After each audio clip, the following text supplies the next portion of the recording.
오늘은 이 야고보서 1장 26절, 27절에서 가르쳐 주시는, 우리에게 들려주시는 정결하고 더러움이 없는 경건한 예배라는 하나님의 말씀을 듣겠습니다.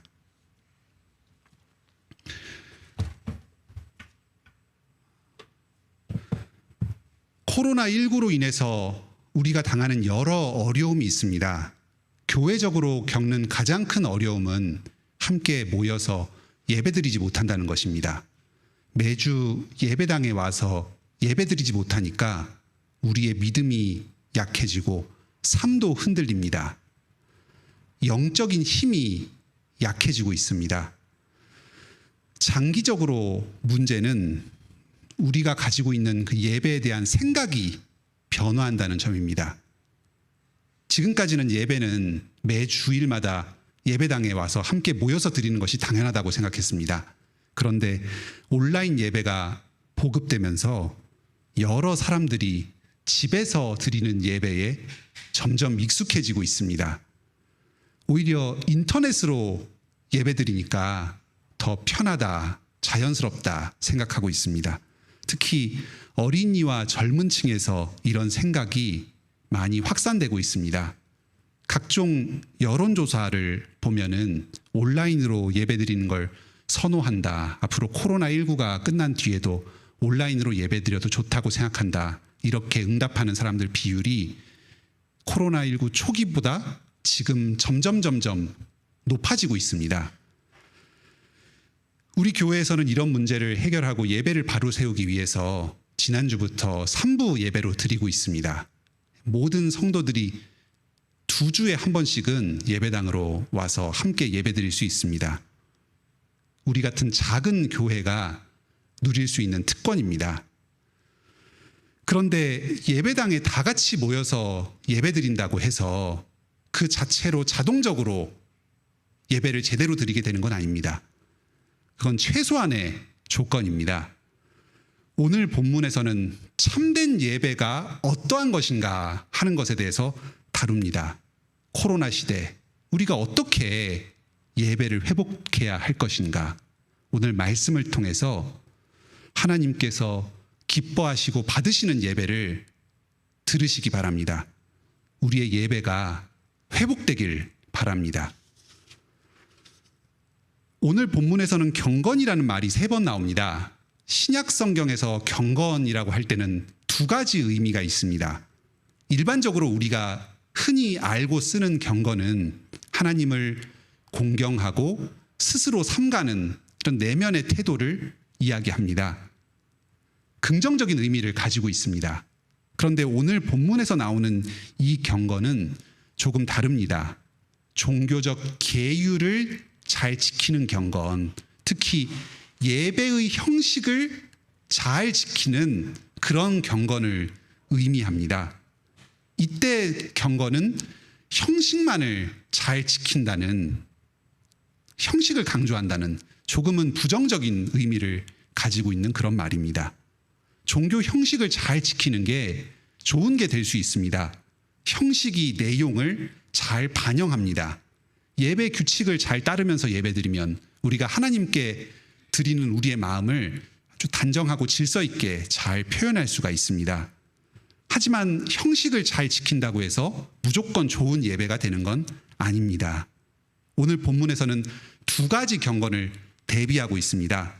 헛된 경건과 정결하고 더러움이 없는 경건, 이 부족한 형식만 있는 경건과 주 형식과 실질을 잘 지킨 경건한 예배, 이 2개를 대비합니다. 정결하다, 더러움이 없다 하는 이 참된 경건한 예배는 이 제사법과 관련된 말들입니다. 하나님 앞에 나아가서 제사드리기에 적합한 제물을 정결하다, 더러움이 없다 이렇게 표현합니다.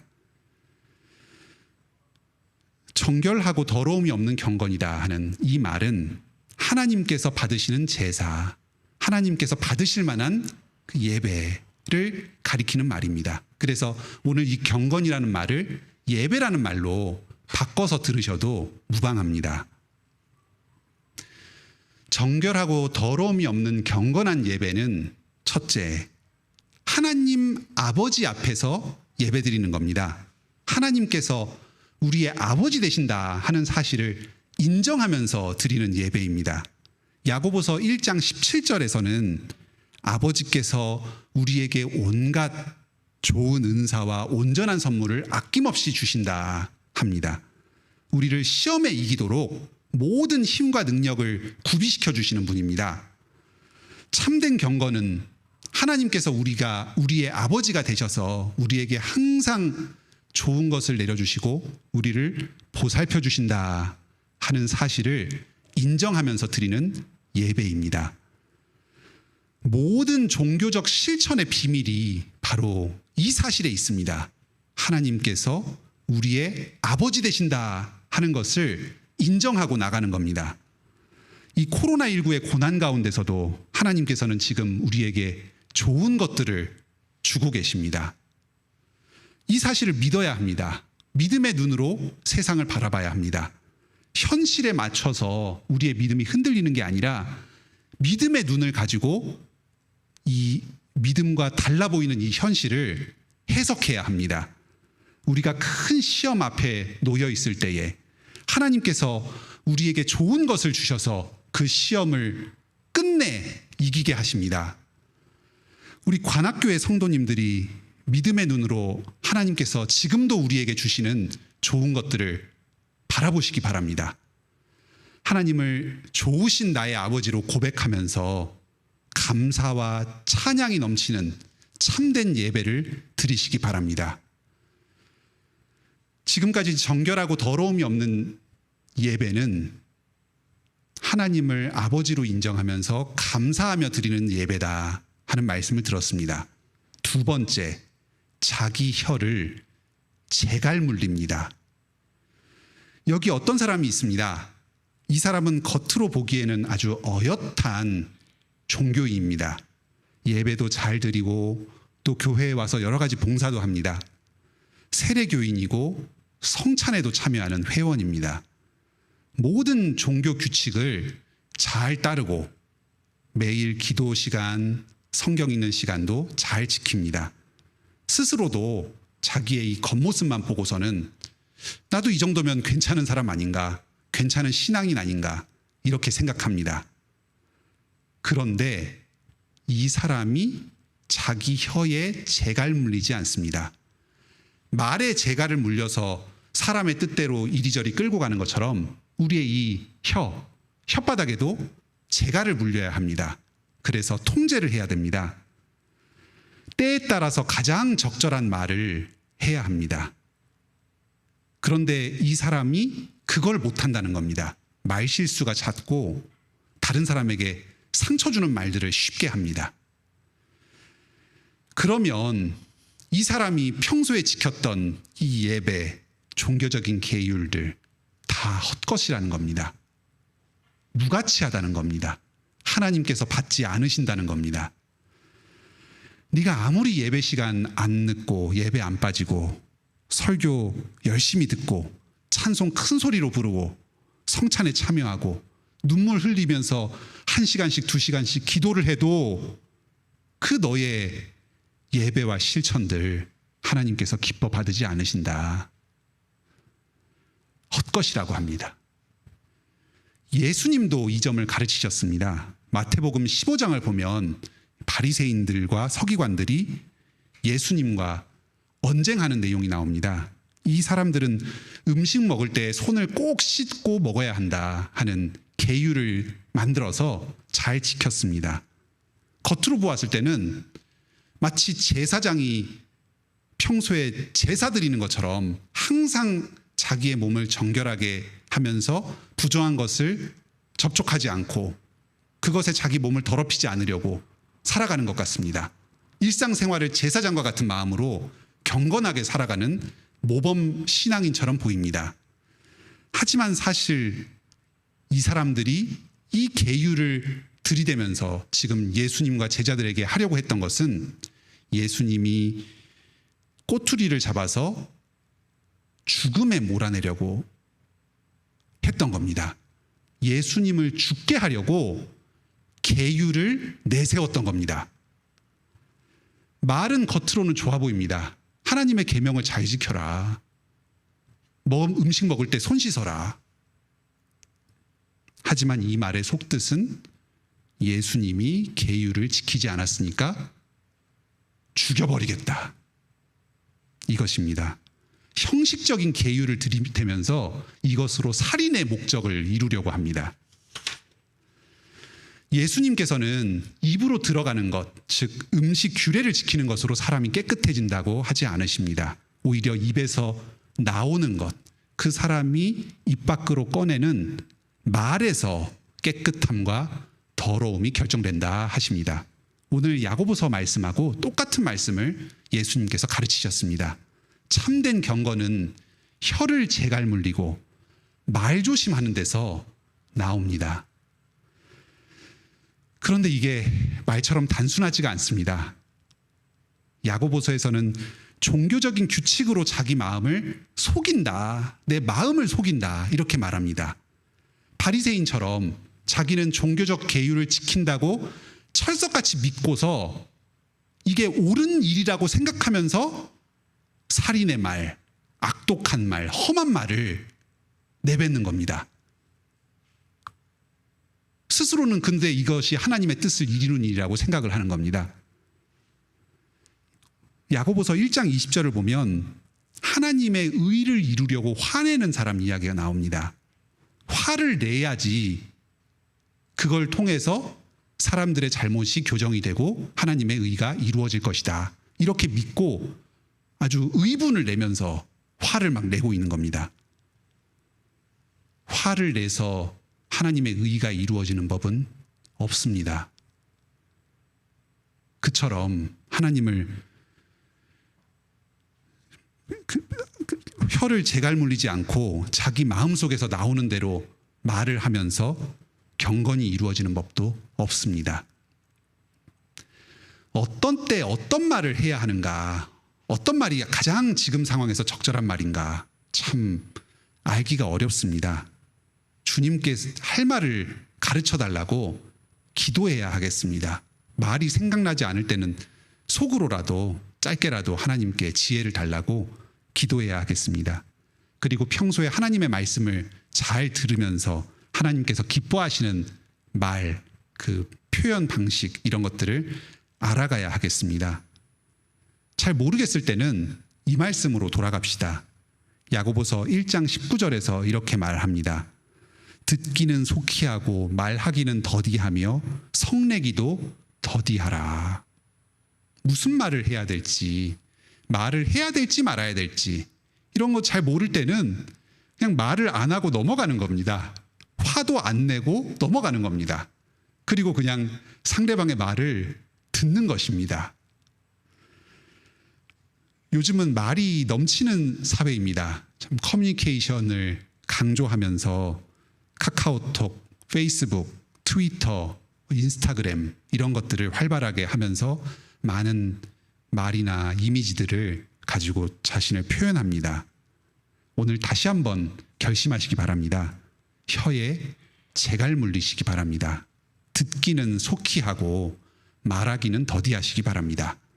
특히 화내지 마시기 바랍니다.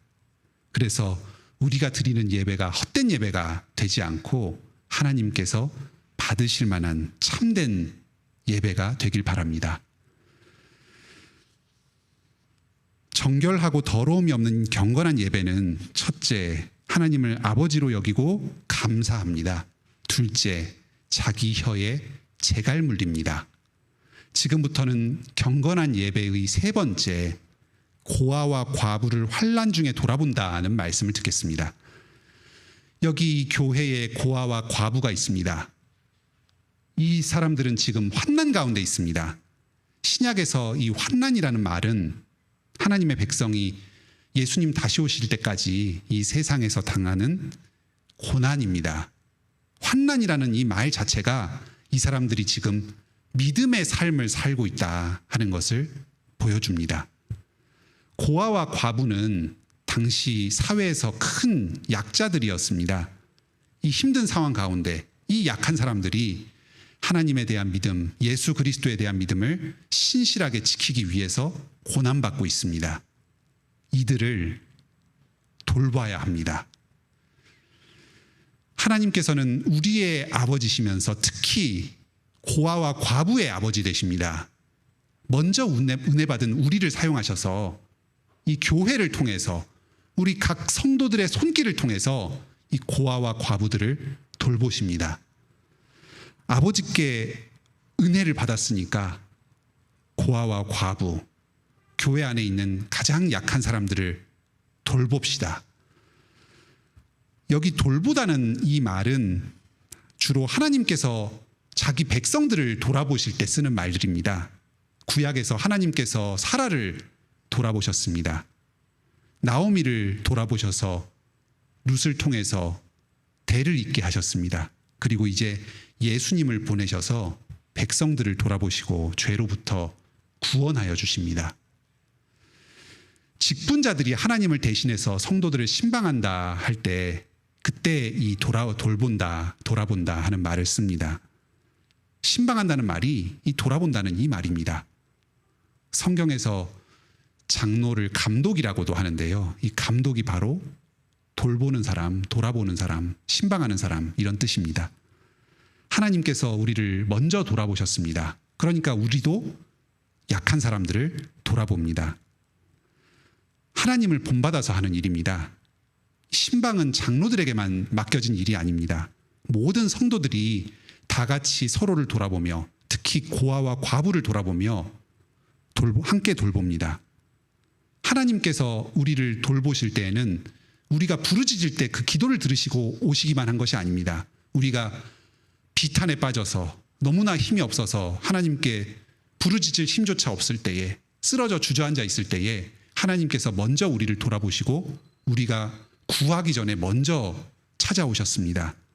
우리도 상대방에게 어떤 필요가 있을 때는 그 사람이 도움을 요청하기 전에 먼저 손길을 내밀 수도 있어야 합니다. 예수님께서도 똑같은 가르침을 주셨습니다. 마태복음 25장에서는 그리스도의 제자들이 믿음 가운데 환난을 받아서 배고프고 목마르고 나그네 생활을 할 때에 헐벗고 병들고 감옥에 갇혔을 때에 함께 서로 돌아보라 하십니다. 목사나 장로만 돌아보는 게 아니라 우리 모두가 서로를 돌아보는 것입니다. 복음 때문에 고난당하는 이 제자들 돌보는 것이 바로 나를 돌보는 것이다. 예수님을 돌보는 것이다 하셨습니다. 이렇게 예수님의 제자들, 예수님께서 가장 사랑하시는 그 지체들을 돌보는 사람들은 최후 심판날에 예수님의 인정을 받을 것입니다. 영생을 누리게 될 것입니다. 하나님의 아들, 딸이 되어서 예수님의 형제, 자매가 되어서 영원한 나라를 상속하게 될 것입니다. 우리 관악교회 모든 성도님들이 교회 안에서 고난당하는 고아와 과부들, 복음 때문에 고난당하는 모든 성도들을 먼저 돌아보면서 이런 복을 누리시기 바랍니다. 정결하고 더러움이 없는 경건한 예배는 첫째, 하나님을 아버지로 여기고 감사합니다. 둘째, 자기 혀에 재갈 물립니다. 셋째, 고아와 과부를 환난 중에 돌아봅니다. 지금부터 네 번째, 자기를 지켜 새 속에 물들지 않는다 하는 말씀을 듣겠습니다. 여기 물들지 않는다, 새 속에 물들지 않는다 하는 이 말은 흠이 없다는 말과 같은 말입니다. 정결하고 더러움이 없다 하는 게 제사 드리기에 합당한 그런 제물을 가리키는 말이었습니다. 여기서 이 물들지 않는다, 흠 없다 이 말도 똑같은 의미의 말입니다. 하나님께서 받으실 만한 흠 없는 제물로 자기를 잘 지키라고 합니다. 첫째는 우리의 삶이 흠없고 깨끗하게 잘 지켜지는 이것을 말합니다. 하나님께 예배드리는 것, 그리고 우리가 세상에서 깨끗하게 살아가는 것이 연결이 됩니다. 우리 삶 자체가 하나님께서 받으실 만한 제사가 됩니다. 교회에서 예배드리는 것 따로, 세상 사는 것 따로 이렇게 분리되는 것은 이것이 바로 헛된 경건입니다. 둘째로 바로 이러한 삶, 흠없는 삶, 물들지 않는 삶, 이것은 바로 예수 그리스도를 닮는 삶입니다. 베드로전서 1장 18절 19절을 보면은 예수님께서 흠없는 어린 양으로 하나님 앞에 자기 몸을 희생제사로 드리셨다 합니다. 그래서 우리가 이 예수님의 희생제사 때문에 헛된 행실에서 대속함을 받았습니다. 우리가 흠없는 삶을 살 수 있는 것은 그리스도께서 먼저 흠없는 어린 양으로 우리 죄를 다 대신 감당하셨기 때문입니다. 세상으로부터 자기를 지키라 합니다. 야고보서에서 세상은 하나님과 대비되는 죄악된 세상으로 묘사됩니다. 2장 5절에서 가난한 자와 부자를 가르는 것, 이게 바로 세상입니다. 3장 6절에서는 혀를 재간물리지 않고 아무 말이나 함부로 내뱉는 것, 이것이 바로 세상에 속한 일입니다. 4장 4절에서는 정욕을 추구하고 간음하는 것, 이것을 세상에 속했다 합니다.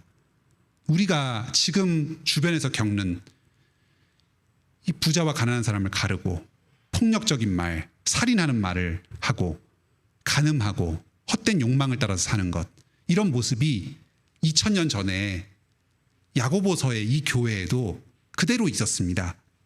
이런 것들에 물들지 않도록 힘써서 자신을 지키시기 바랍니다. 오늘 말씀에서 정결하고 더러움이 없는 경건한 예배에 대해서 배웠습니다. 첫째, 하나님을 아버지로 알고 감사해야 합니다. 둘째, 혀를 재갈물려야 합니다. 말하기를 더디하고 특히 화를 내지 않고 말조심해야 합니다. 셋째, 고아와 과부를 비롯해서 고난당하는 어려운 성도들을 돌아보아야 합니다. 넷째, 세상에 영향을 받지 않도록 자기를 지켜야 합니다.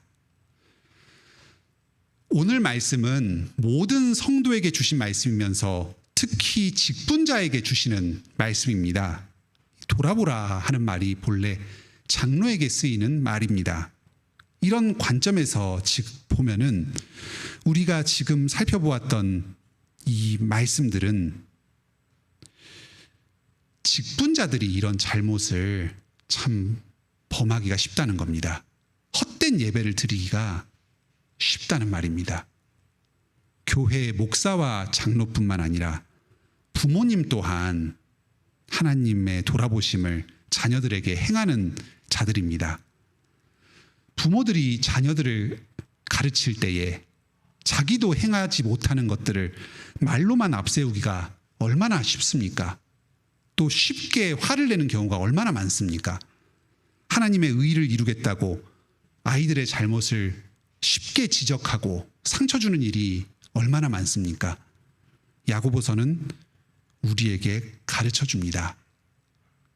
다른 사람에게 무슨 말을 하기 전에 너부터 잘해라 합니다.